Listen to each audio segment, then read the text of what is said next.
started with a catering business, really getting my hands dirty. I would literally go to the floral market myself or the vegetable market. I've done the hard work and I continue doing it even today. My mom was a bit conservative. She didn't want to really go to clients' houses to have these conversations or be there at an event till late. I'm not like micromanaging at that level to know if my chef is making the Thai meal the same way as my mom is making it. GQ wrote an article saying like it's the most daring restaurant in the country and like almost called us crazy in the articles. Don't waste your husband's money and do what you're doing, your catering, it's great. But I've heard good things about you, continue doing that. I think I've always been blessed that, I'm a very generous person and my family is very generous and I've come from a very generous upbringing as well. On the show today, we're with Aditi Dugar, founder, CEO, Masque Restaurant and Urban Gourmet Private Limited.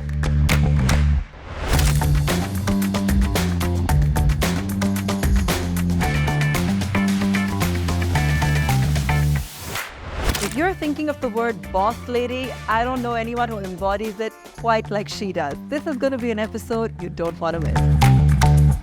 Hi, I'm Aditi Dugar, founder and CEO of Masque Restaurant and UGIPL. I'm so excited to be talking with Aabha today at second season of LWL show and very happy to be here.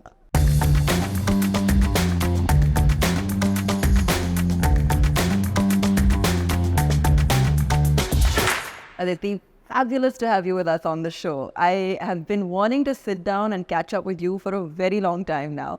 You are literally on top of the world. The, Asia Top 50 restaurant inclusion was a really, really prime prize and we are all really, rooting for you when that happened. Congratulations once again, because I don't think I've had a chance to sit down with you formally after that. But tell us what that feeling was like and how that's changed things for you. No, firstly, thank you for having me here because I've been following your journey as well and really excited to be chatting with you today. And I think the feeling is winning anything is amazing, right? And I'm a very highly competitive person, so yeah, I love winning. I think it's more for all the hard work, the vision, the team. I think it's really for them because they do the groundwork and they're really burning the midnight oil. Of course. I don't say I work less, but it's really them. Oh yeah. So it's amazing. It's couldn't do it without the team I have. It always takes an army. That's for sure. But I think you're the only female restaurateur in that list. And, it's made waves for many reasons. When you talk about vision, share with us, because I remember when you launched Masque, and of course you're doing so many things, but let's talk about Masque for a moment. I was one of your early customers for sure in those days. And I remember we even did one of our early soirees here at the time. And of course, as usual with anything new, people will say, oh, who's going to do this? Who's going to sit down for a 3-hour meal? What is this food? Where does it come from? These ingredients. So creating something path-breaking like that is a challenge, breaking into the market. How has that vision evolved or changed in the last few years? And has this also, of course, put you on the global map? Because I see you traveling, engaging with global chefs, bringing some of that back home. How has your own journey evolved in the process?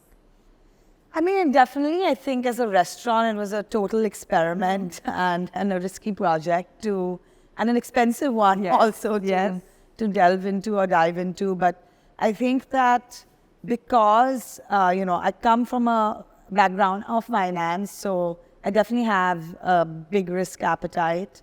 I have a lot of, none of this is possible without all the right support and all the right backing and the pillars. And definitely my family and Aditi have always stood by me and my ideas. And I think also because I started with a catering business, exhibition like an IMC, they said, oh, you do such innovative vegetarian food and we've heard your Thai food is so great. Why don't you do a Thai street food counter? And that idea came about and we were like, oh, that's a great idea. But when you think of Thai street food, everybody may not be able to relate, but like bhel is something, or like a safe puri. So we decided to do Indian street food with a Thai twist. And in fact, the Thai bhel is still an iconic dish of stage in Saffron even till today. Like when people calling me and say, oh, do you do Thai bhel? But is it the same, does Sage in Saffron do it the same way that your mother does it? And like, you know what, if you don't have confidence, you can order with her directly. I was like, now I'm like, you know, I'm not like micromanaging at that level to know if my chef is making the Thai bhel the same way as my mom is making it. So so many times I'm just like, you know, this is my mom's number. You can call her yourself. So then even with the restaurant, I think, you know, this challenge, like I was on this crossroad where I actually had a British partner who had collaborated with, and earlier on, like, I think also being from a new young generation, I was never insecure about competition or my peers or what other people were doing around me, but really took it in my stride and saw how I could collaborate with them to be able to do more, right? Like, always wanted to do more and be more experimental. When I came back, I was looking for a head chef for my catering, and I stumbled upon a friend introduced me to Pratik. And literally over a cup of coffee, you know, the idea was born. He was a chef who'd been, you know, trained internationally. He'd staged like restaurants like Noma. Like, we had like-mindedness in, you know, the intent to maybe offer an experience that India had never seen. And, you know, Aditya was very, very for the idea, even though it was literally, I'm not even kidding, it was literally over a cup of coffee. Like, there was no thought. There was just like, okay, you know, I think there's a big gap in the market, and, you know, it's a big experiment. And that's literally how it was born. Yeah. But did you have phases where, and I know you did really cool things during COVID, like you just got out there and had, like, you know, your burgers and things like that, you know, and you know, when you had that phase. But in the beginning, were there any nerve-wracking moments when you were worried about how this would go, or did you receive love from the market even if the business side took a while to pick up? Because as with any new thing, I think being in hospitality, that's the first thing. You need to know to be generous, and that's what sets you apart. True. So I think that it wasn't nerve-wracking in that sense that, oh, will I be loved or not loved? And I was okay to make those mistakes, and Masque has evolved so much over the last 8 years, and we haven't been scared to make those changes or wonder what people would think of us if we made those changes. So it came from that confidence of, like, you know, I know hospitality, and as long as I know what hospitality means, whatever I put out, like, people are going to be forgiving or be able to give genuine feedback, and I can respond to that feedback, and I'm you know, I can change, and that's fine. But I love how you articulated this, because I think it really, first of all, tells us who you are as a person. And I think it's different from a lot of entrepreneurs who suffer doubt early on. But I think, like you said, the confidence comes from, you know, knowing your industry, knowing your strength, and knowing what you're trying to sort of create in that experience, and being willing to play with it. How did your knowledge, you know, from the finance world help you when you were launching your business? I mean, in obvious ways, yes. But do you think today that, you know, you would have done something so different? Like, did it mean you left the finance now? I was very proud about being coming from a, you know, finance to food. But if Aditya had be hearing this, he'd be like, till I didn't really take over, I'm sorry, you weren't able to make anything profitable. So. But now those were early days, right? Those were early days. But maybe you didn't have your finance hat on. No, I think I'm more, even on the finance side, I mean, of course, I was really great at whatever I did, but I was always very, very creatively inclined. And I'm a dreamer, and I mean, like, even now, like, my team complains when they sit with me in a meeting, I'm doodling the whole time. Like, I'm always, like, in my own thoughts. Like, you asked me before, are you sleepy? Are you here? I'm just like, I'm always strung in some thoughts. But you know, I think that it's also sometimes just the right time, right place, and the right moment. And luck has to do a lot with all of these things as well, right? You know, India there was no such restaurant in India. Like there was nothing people could compare to, right? Like there was no comparison to be made. Like, oh, we went to Masque, but it was not as good as an experience as XXX. So, I mean, of course, they could compare it to something global, but people were very forgiving that, oh my God, or, this is a bold move. Like, this is a bold restaurant.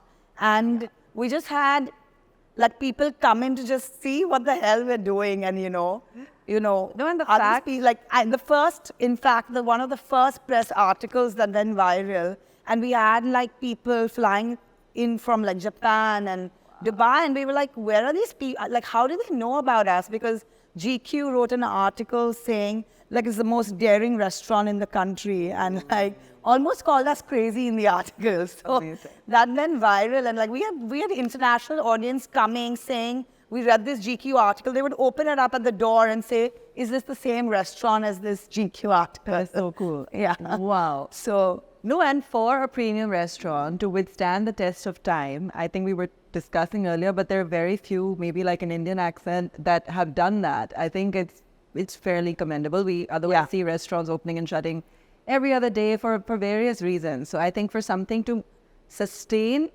says a lot. Yeah. And I have a funny anecdote with Indian accent, because obviously I was much younger than Rohit Khattar. I mean, but, and I always looked up to him, and I admired what he'd built, even with his, Indian accent, even as a fine dining restaurant, delved into catering very early on. So, I really looked up to him. And in fact, when I had this blank canvas of this restaurant, not knowing what to do earlier on, when, I was dabbling between, should I continue this as a catering commissary kitchen or, and before the idea of Masque came about, I in fact reached out to Rohit and I said, I have this amazing space. I'm very confident as an entrepreneur, and, actually, I don't mind running Indian accent for you in Bombay as your Bombay arm. Makes sense, and there's a big audience.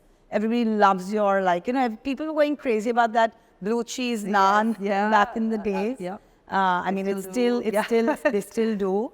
But so and it was literally like a cold call that I made to him, and he was just like, I think he commended my audacity to even call him, and he was just like, can you come and meet me in Delhi?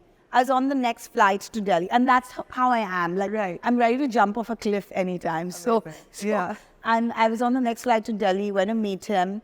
I was sitting in his office, and I don't think he realized how young I was till he met me. So he was just like, so you want to run Indian accent in Bombay? Do you know what it takes? Like, what kind of experience do you have? And I didn't leave it at that. It wasn't a great meeting. Like, I felt that he completely undermined who I was. And but I continued pursuing. I kept messaging him, saying when you're in Bombay, I'm convinced with the kind of clientele I have with my catering business that I've built, literally from a home kitchen. I have an audience of more than 500 people that I cater to. You need to come see the space I have.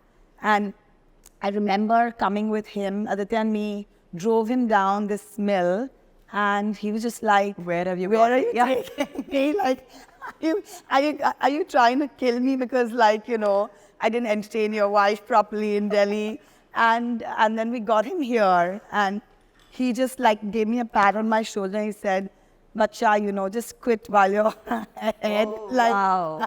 Oh, wow. Really? Yeah. He remembers this, and he'll always say this, every time we're 50 best, he's just he always remembers this story. And he said, don't waste your husband's money, and do what you're doing, your catering, it's great. But I've heard good things about you, continue doing that. And restaurant here, to forget it, it's not going to work. Restaurants all about location. And I was so disappointed. And I think when a lot of my drive in the beginning was to prove everybody wrong. Yeah. I was just everybody, every restaurateur or, chefs that I spoke to, that I looked up to, in the city. Yeah. Everybody was like, it's such a bad idea. Okay, like even if you're doing something like Indian accent, we can understand, but like having no a la carte menu, only tasting menu, no choice, like only and then back then we had like a 12 to 15 year course menu. Yes. It wasn't even 10. Yeah. They're like, people can't sit for 4 hours, like coming to this deserted mill in Mahalakshmi, like not happening. Lot of reasons why you shouldn't, right? Lot of reasons why. It was insane. I mean, even now when I think about it, and we keep taking every property that comes up in this mill, like we're literally at 10, we have 10 properties in this mill. Okay. I mean, of course, 4 that will be consumer facing, but the rest is all back of the house. Yeah. And I mean, 8-9 years ago, I mean, of course, even when he said that to me, it didn't leave a doubt in my mind because it was a deserted mill and there was no humans here. So forget a car, forget finding a way. Yeah. There was just no one. No one. Just no one. Yeah. No, I remember this. Yeah. Oh God. Crazy But I think story. that was the charm. And like I said, like so many things are like happy accidents. And one such person in my life is Ashish Shah, and who's obviously designed and built Masque and really also helped putting like the design story on a global map. And, when I met him and I told him about my concept, and we literally hit it off, and now he's one of my closest friends. And he came here and he said that this is going to be the best restaurant in the country. He could picture it. Like the moment he entered the space, he's like, the energy, like, where is this architecture? Like he could picture it. Like he'd already designed the restaurant in our very first meeting, standing here, right here, where he said, I can imagine fluted walls and a big drop curtain. And that's why the name Masque. Like I put all his keywords into Google and like the first thing that came up was Masque, like masquerade, and Masque, which means the 16th century theater. And I called him up and I said, Ashish, what if we call it Masque? And he said, I love it. And like literally the name was decided. It's a beautiful name and it works. And was so relevant during COVID. It became so much more relevant. So, for those who still may not know, like those who are living in Delhi and so on, or other cities, tell them the magic behind the ingredients that you use here and, what you sort of bring to the table and what the charm is around the menu you curate here. So like I said, I've never been afraid to ask for help. And again, one such mentor in my life is a chef called Matt Orlando. He used to run a restaurant called Amas in Copenhagen. And we met very early on in my journey, and like through my travels, I went to his restaurant and was really blown away. Later on, went on to also invest in Amas. I mean, it was really sad. They had to shut in COVID, but like we became like family. And he mentored me a lot in the beginning because I've never run a fine dine restaurant. Like, going and dining at a restaurant is one thing, but actually knowing how to run it at that level is another thing. Yeah. And he always said to me that, or his journey is that really inspired me in the beginning was, you really need to respect your provenance and produce and what the chef's bringing to the table and the stories, and it has to relate to something that, that roots and grounds you. And those brought back so many memories from my childhood, like dining, like I come from a big joint family. Okay. And like, where meal periods were because we're Jain as well. So my grandparents would like eat before sunrise and sunset, sorry. And so like there were like different things happening. We only ate seasonally. They wouldn't eat root vegetables during the Jain festival. So everything was so scientific.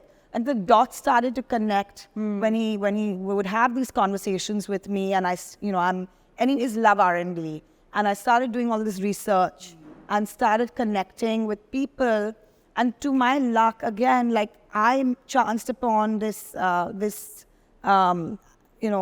agricultural scientist in Rampur, and he was so like amazed that it was a cold call, and he was so amazed that, you know, about my idea of the restaurant and the stories. And he said, why don't you come to Rampur? And I Googled it, and like Rampur was in Himachal, 9 hours drive from, I don't know where we even drove from, like literally blanking right now, but whatever, we were in Bilaspur and then went to Rampur. It was like literally a 9-hour drive to get there.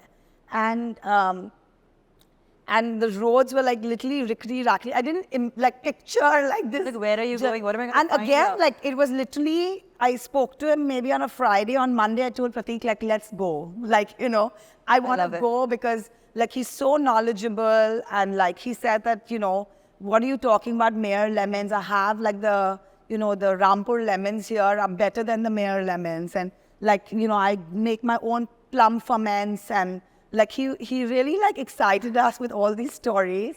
And on Monday, I was just like told Aditya, I'm going to Himachal to meet this guy. So I think that also it's a little, I'm obviously have to be crazy as well to do all these things.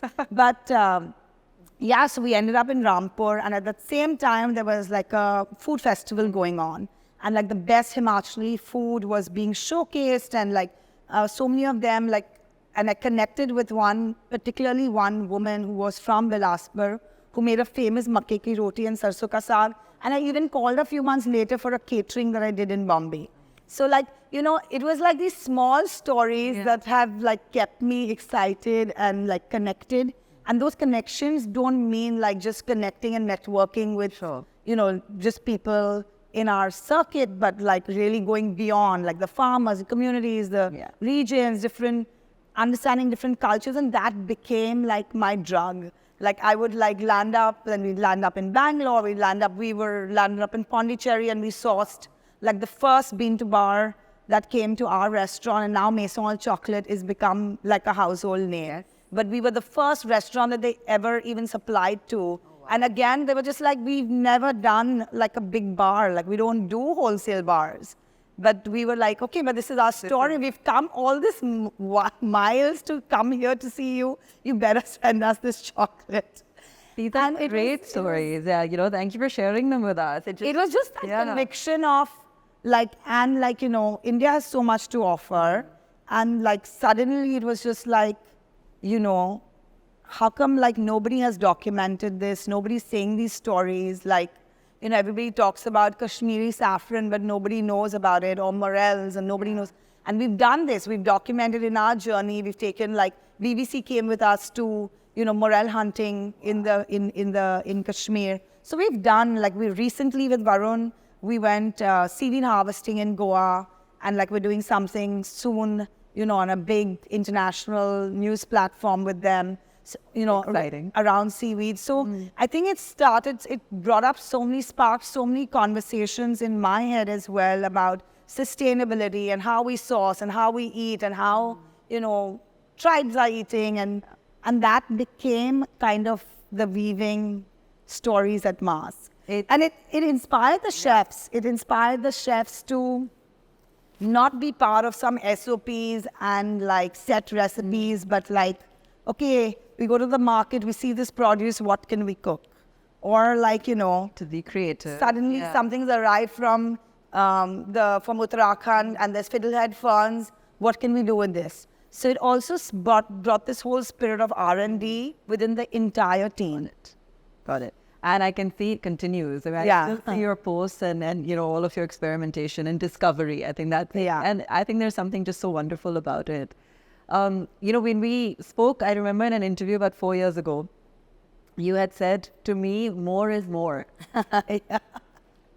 And I remember bumping into you yesterday, and you were on your way from a project in Goregaon to a project in Colaba, and I was like, this girl hasn't stopped, right?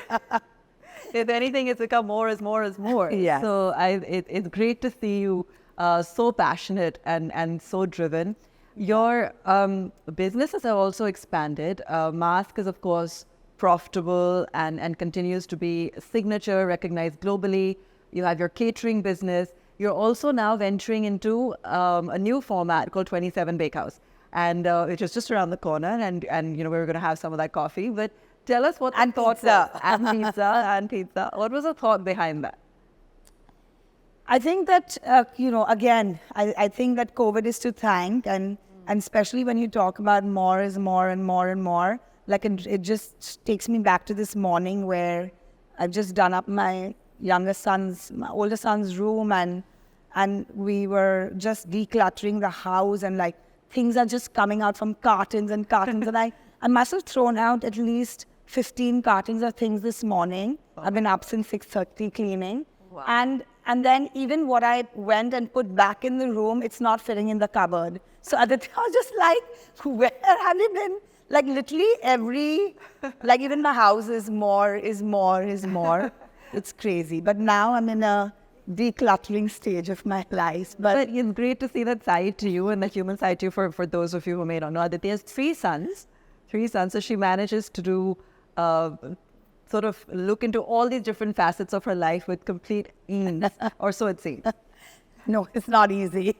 It's definitely not easy. And with two teenage boys who are so hormonal, I'm going a bit nuts at the moment. But I think they enjoy, or you also take them along for some of your trips. They've been on a lot of my trips. They've been, they've been really part of this restaurant. In fact, my youngest one literally grew up in this restaurant. He was born 2 days before the restaurant opened. What? So he was here like as a permanent feature. Oh my God.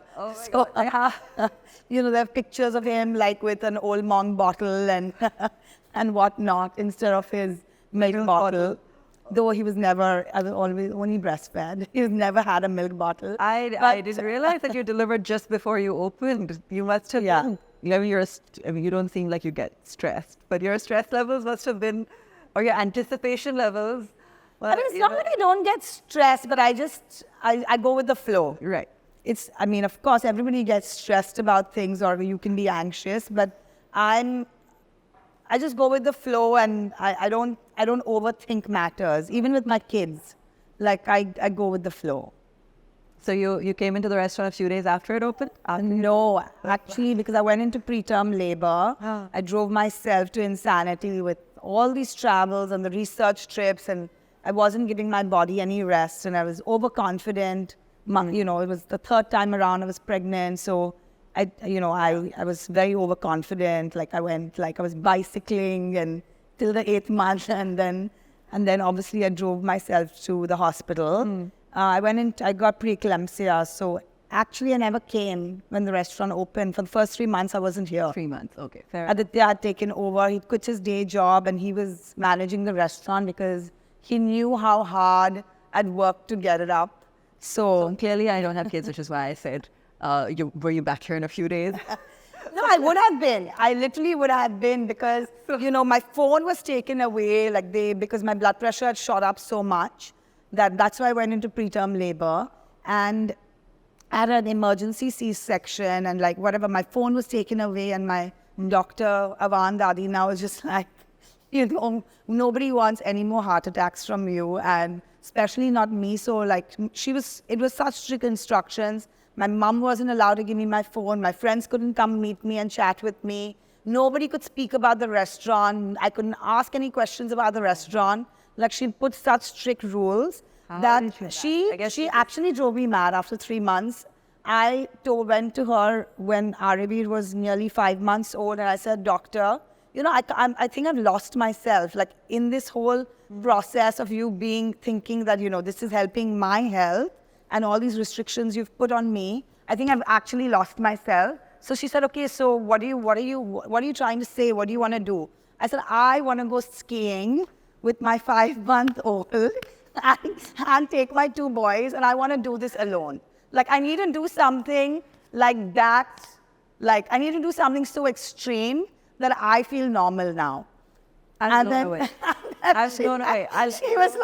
She just looked at me, she said, "So you want to take your 5-month-old who wasn't, a premature baby to an extreme temperature and climate, and you want me to sign off on this?" I said, "He's healthy, and I'm feeding, what's the problem?" And she said, "Okay, fine, you know what, if this is what makes you happy, please go." And I went skiing with my 3 boys and my 5-month-old, and I would put him in the day crash. and I would ski all day. And I came back, and I was back in the restaurant as boss woman. All charged up. All charged up. Awesome. That's such a motivating story. I guess it's about just doing, it's what you said, it's about doing what makes you feel good about yourself, right? And if the doctor signed off and everything, it's why not? Like if that's what brings you closer to yourself. But to get back, I know we completely derailed from your question. Yes. Coming back to 27 Bakehouse I think it was an idea born in COVID, because COVID gave us so many opportunities to realize that we could really democratize luxury. Even as a restaurant brand, Masque, we wouldn't ever imagine that we could put it in a box, or like it could go into a delivery box. And it really, everybody wanted the restaurant to survive. Everybody was excited to come to work. Because we were, it was in the food service, so we had the special passes. So we decided to, and everybody wanted to eat good food sitting in their home and also order from brands they trusted. So Masque became that brand for them. The catering business became that brand for them. And we did everything, from doing 10-course meals in a box and delivering it to people for their special occasions. We would also package, because obviously, I had all the know-how and the knowledge for the catering. So we could pivot so much faster than other brands in the beginning. I think so many brands followed what Masque and Sage and Saffron was doing, because we pivoted literally by day 4. We already knew how to deliver in a box. And even the decor would be sent with instructions how to lay out your table. And you could set up a special 10-course meal for your loved one at home. Lovely. So that gave us so many exciting ideas. Like we ran Tailgate as a concept where people would drive in when the limited restrictions, it relaxed, the restrictions relaxed. We started a concept called Tailgate. A team member and Varun came about with the idea, and we decided to run with it. We thought it was such a novel idea, and it became it went viral. Then we did a Masque food truck, and then I was spending a lot of time at home, and my kids, would keep watching, seeing all these YouTube videos, and they're like, oh, we want to eat sourdough, and we want to, and I became a sourdough queen during COVID. I was making sourdough, and I started a business at home. Literally, I would sell my sourdough to Sage and Saffron, and Sage and Saffron would sell it to the clients. And I was doing, all kinds of sourdough, whether it was a chewy beetroot or a truffle sourdough. And delicious. I was selling my sourdoughs for 1,500 rupees, literally for a bread. And it went crazy. People from Delhi were ordering it, and Pune. And I was just I don't know what it is, but, obviously it's working. Bread and great quality bread, there is this gap in the market. And that's when I, stumbled upon and chanced upon Chef Rachel. She's just the most amazing baker in the country, I have to say. And she was looking for an opportunity, and somebody connected us. And again, over one meeting, we decided that, she'd come on board. But for me, it's really important for me to connect with, who obviously she's heading this business. So it was very important for us to build that connection with her.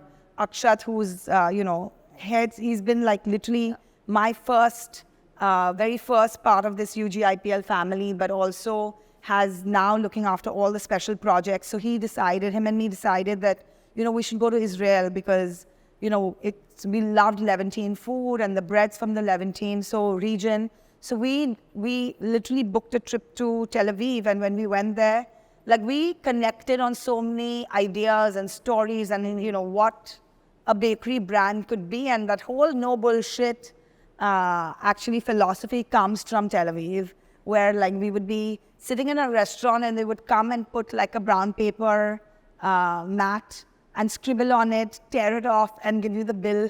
Literally from the mat, a bill would also be created. So we started, ideating over this trip, and that's why it's so important to do these R&D trips, whether it's at Masque or the catering or the bakery, to really, understand each other's philosophies and ideas, to have a deeper meaning to a project, right? We didn't want to just be any bakery.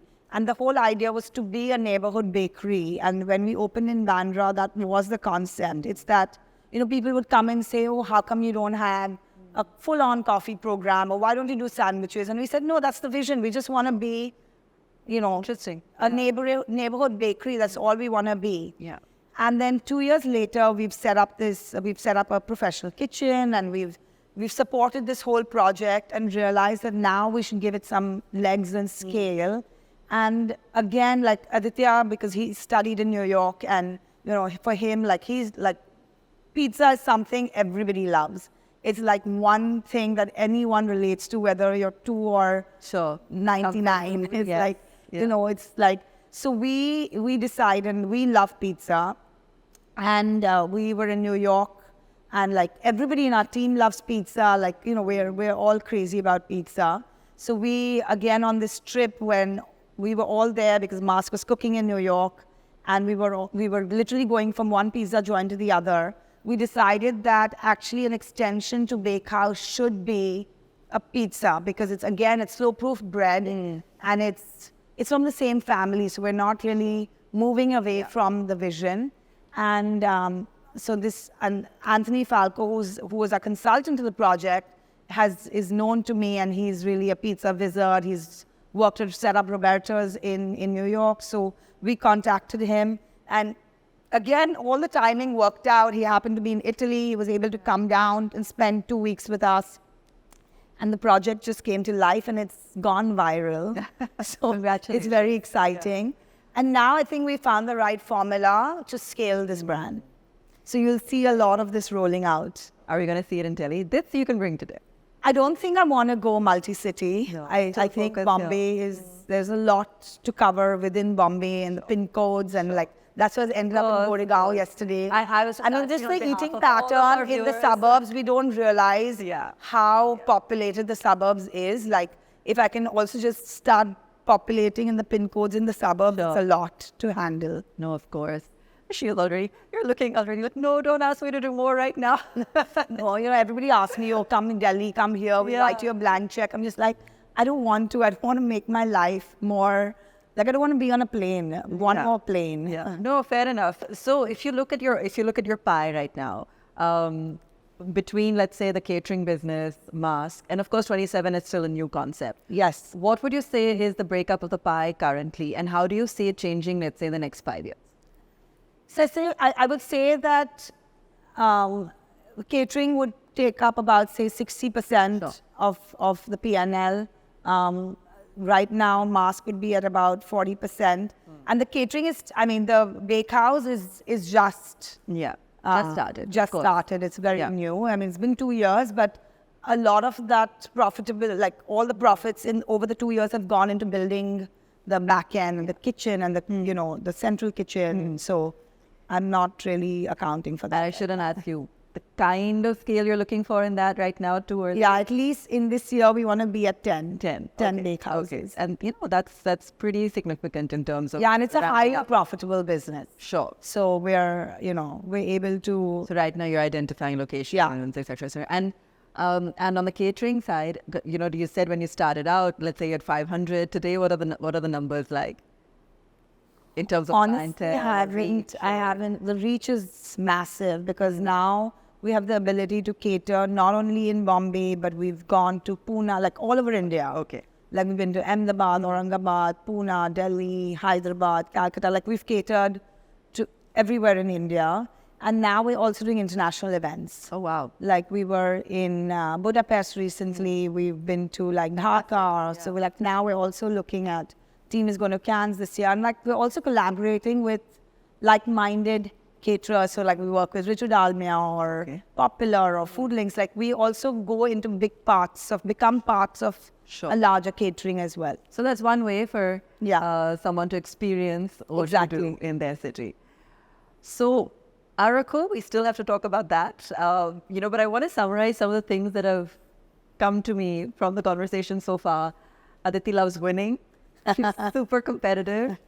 She's not afraid to take risks. She's not afraid to jump on a plane at a moment's notice, or to cold call someone, or to go after her dream. And also that you really do take things with the flow. And I think that is something to also recognize as a skill worth having, because most of us get so anxious and stressed out. To be able to roll with it and also to, allow those changes and evolution in your business, I think is something that, is really a strength. Yeah. I mean, it's my team will disagree a little. I'm sure they will. Because they're like, every day, like, can you please get an EA? Yeah. You can keep everything in your mind. Nobody can understand. Sounds familiar. No. I'm just like, the EAs can't keep up with me. So tell us about Araku, because you're also on the board there. Yes. And I think just wanted to, get a quick insight from you on your association with the brand. Again, of course, I can see the love because it's homegrown, it's Indian. Yes. But how much of your time does it take, or what do you feel is really going to be the potential for a brand like that in India? We've already seen it make its way to many hubs. So I'm firstly very, very proud to be Indian, and like also what Masque is doing with Indian food it really gives me a lot of pride to represent India, even in a small way. Indian food there's so much to be documented and so many people doing so many great things. But, when I went and saw that for myself, and I visited Araku, it blew my mind to even understand that a Shangri-La like this existed in India. Like it takes you're transformed.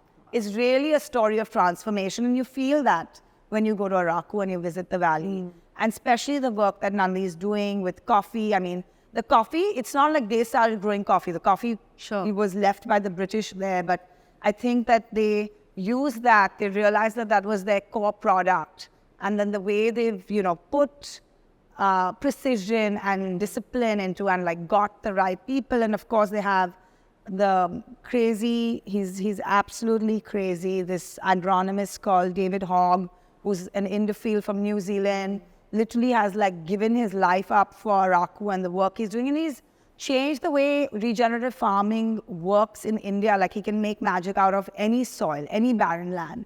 So I think that I connected with all the madness happening there, and it took very little for them to get me on board. And honestly, I didn't need another project to add into, I'm already on my own entrepreneurial journey, so I didn't need another project to add. But like, I think for Araku, it's more than just for me building a coffee brand or a business, but it's really also giving back to community. And how can, like, if I grow this business, we buy more coffee, if we grow the B2B, at the end of the day, it's affecting a lot of lives and farmers. So it's been very exciting and it's been very fulfilling. It's, I think like restaurants after a time can feel tiring, but like adding projects like this to the fold can feel very fulfilling. Absolutely. Aditi, it's just wonderful to hear all the things that, you devote your time to, and the magic that you've managed to create. I think a lot of people have, It's magic because, like I said, it's really all the people I've collected in my life, and it's magic because everybody's creating magic. That's lovely. And thank you for joining us. And before we let you go, I know you're going to take us behind the bar and we're going to just have a little bit of fun. So let's do that. But it was really great sitting down and chatting with you today. Great. Thanks. And we're opening a bar soon. That's what. Something's coming up. Super exciting. Look forward to it. Thank you.